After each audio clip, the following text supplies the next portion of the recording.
Hey, what's up, Silas here. In this video, I'm going to be discussing some of my thoughts around suicide and some of my experiences and observations around it. So recently, Anthony Bourdain, who was a chef in his own right, and also a writer, and just a general public personality in the United States of America, I think was rather well known by a lot of people.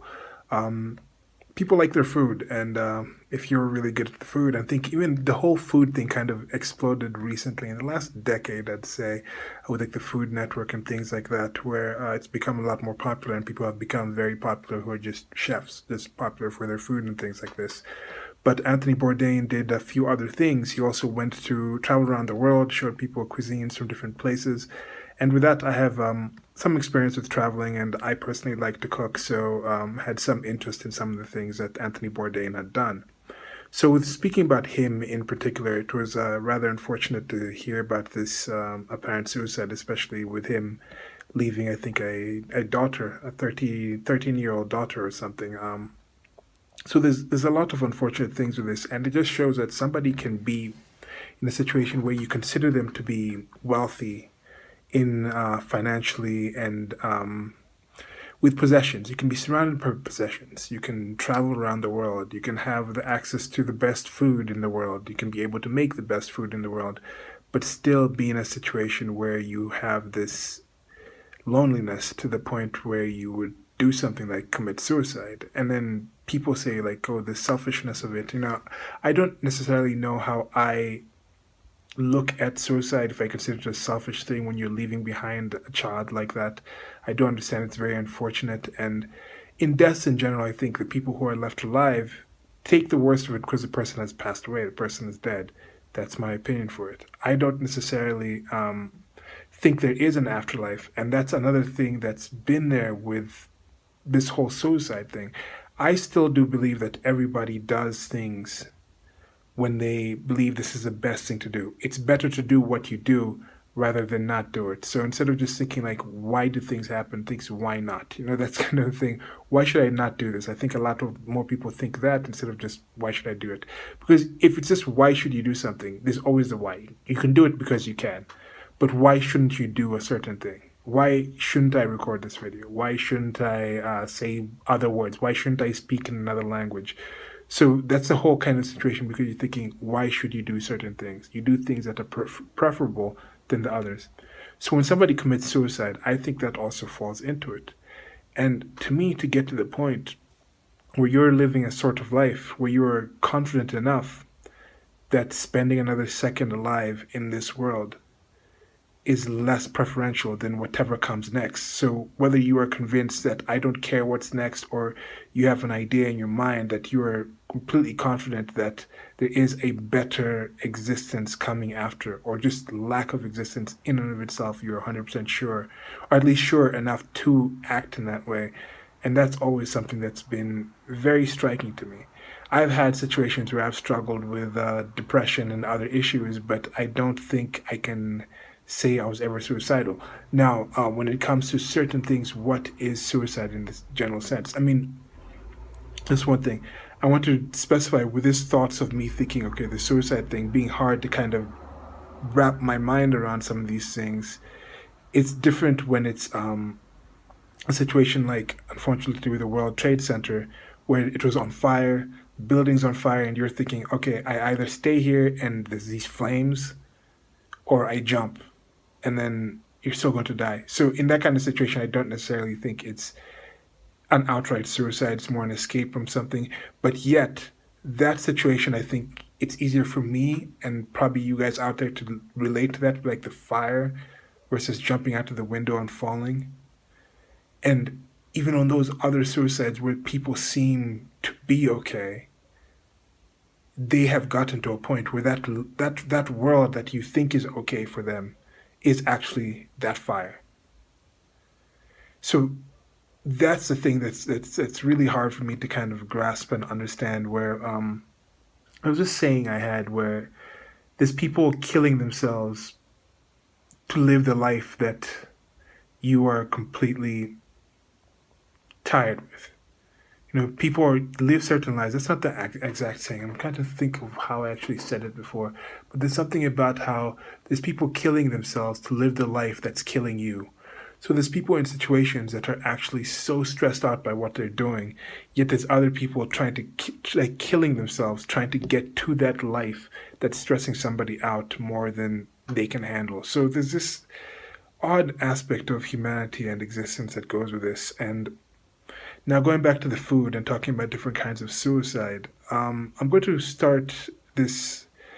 These I've had this interest and fascination with the seven deadly sins for quite a while, and I suffered from definitely some of them more than others, and gluttony was one of them that actually I suffered from a lot. I was a lot more obese than I am now. I'm trying to work on that, but I used to joke around about that. But there is something about being obese, there's something about being that unhealthy where it's like a slow, tasty suicide. I used to joke around about that, but it's not a joke. It really is a kind of situation where you are actually harming yourself.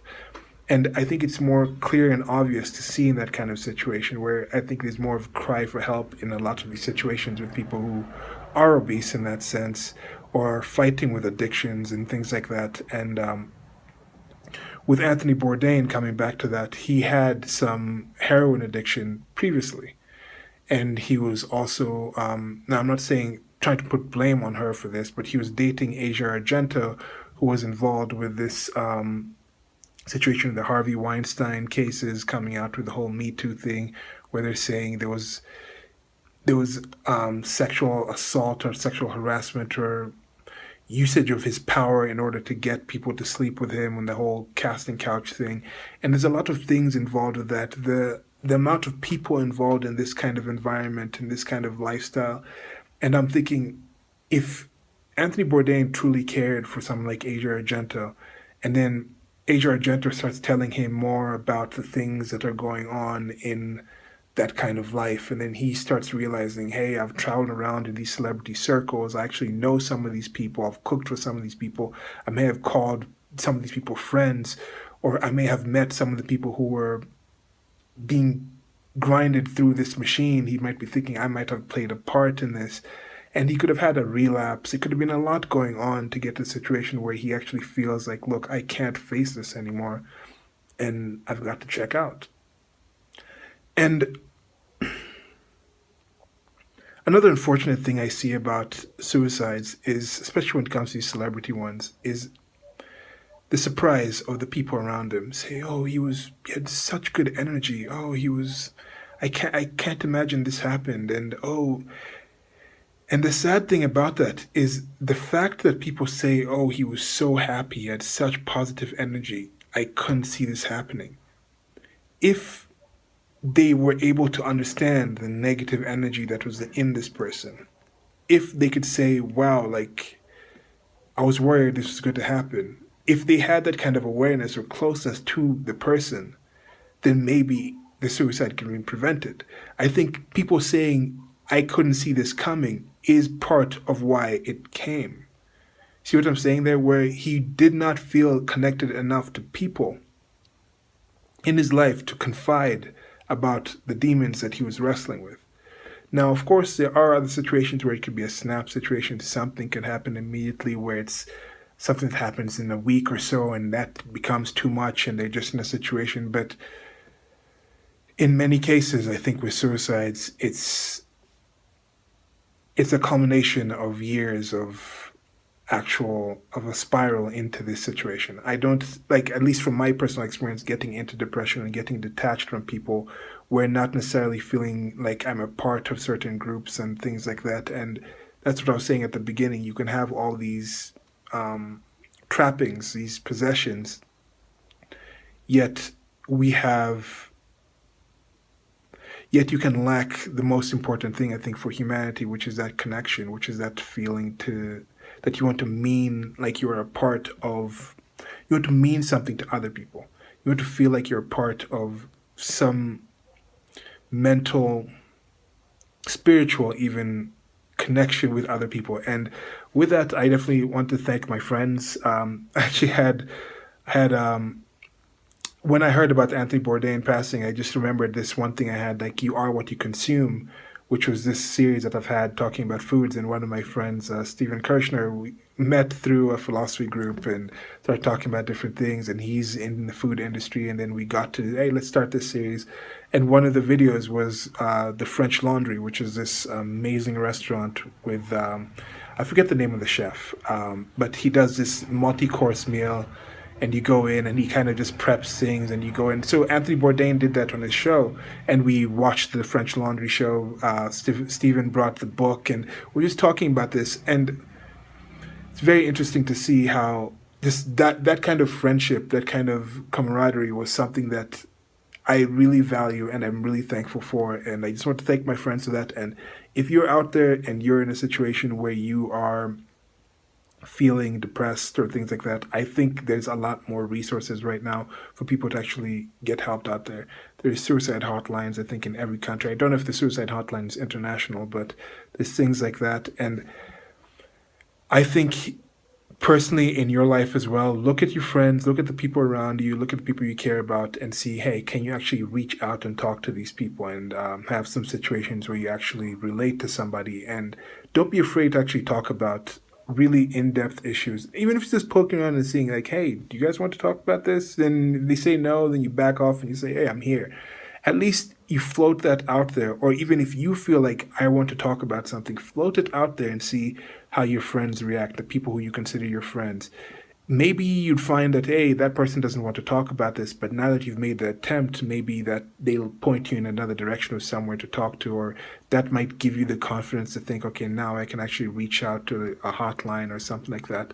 But I think it's good to have that support system and make sure you have it. It's quite important in this world that we live in today, where the world has expanded, and I think it's expanded so much that you can see so many other people. Like with social media, I think a thing with social media is you see a lot of people enjoying their lives to certain levels that it can make your life seem worse in comparison, whereas it's not necessarily that much worse. And this is one thing I don't know with some of these things. Has the world gotten better? um, has the suicide rate actually gone up? I think I saw this stats that the suicide rate in the United States of America has gone up.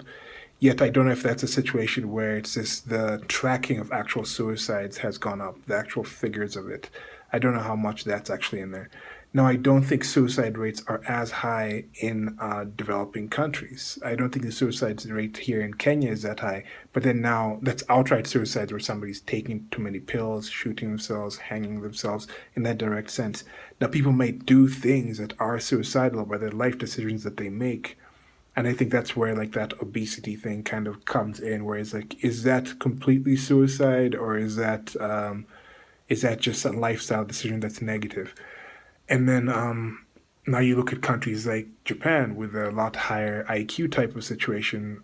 People say that's a more homogeneous, it's a more comfortable, it's a more together society, together culture. Yet they've had things like the suicide forest where people go out there and they just commit suicide. They have things like the seppuku, which is that thing where it's like, oh, I've lost face, I've embarrassed my family, I've embarrassed my business. This is something that was in their culture where I'm just going to put a knife in my gut and kill myself. Even when it goes to the war, they had the kamikaze type things where suicide, killing yourself for a different cause, was a kind of accepted thing in their society. So it's this. It's an odd thing. It's an odd thing, and then yeah, it's a tough topic. Hopefully, if you're listening to this, you haven't really been directly affected by it. You haven't been suicidal yourself. But if you have, and you think some of the things that I've said were off, you could please let me know in the comment section. I'm not trying to just explain your experience to yourself. If you feel comfortable enough to share any of your experience to it in the comment section, that would be appreciated as well. And you might be able to reach out to somebody else. Somebody might see what you say, and then they may be able to hear what you say, and it might help them in a way. It might help me in a way just to understand this thing better and the experience of it. Yeah, and yeah, I'll probably touch on this topic again later. There's a lot more that can be discussed with it. Just it's a tough thing to think about and talk about, but I think there's fewer things as important to talk about as actual, by definition, life and death issues. So, yeah, thanks for listening. Goodbye. Now, I don't know if suicide itself is a gendered issue, but as we are sexually dimorphic, we have differences. And in this one, males seem to be a lot more successful at committing suicide than females. It's an unfortunate thing. It's not something I think you want to be better at than other people in whatever group or anything. In my experience, the people I'm thinking of just off my head, I've known two men that actually committed suicide, and I can think of two females that attempted and told me later on, of course, because actually got to talk to them later. So there's a video I think I'll try to link below. It's by Spetsnaz. It's one of the really good videos I'd heard on the topic of just men in general trying to communicate with other people who are in these dire straits. I'll try to find it and leave a link below. And I think anyone can listen to it, even if you're a woman. There might be material there that you can listen to, and that it might help you yourself as a female, or it might help you help men in your life who may be in at risk for this. So as I mentioned, I'll probably have a later video where I might go into more detail onto the people and the experiences that I've had with this. But thanks for listening. Goodbye.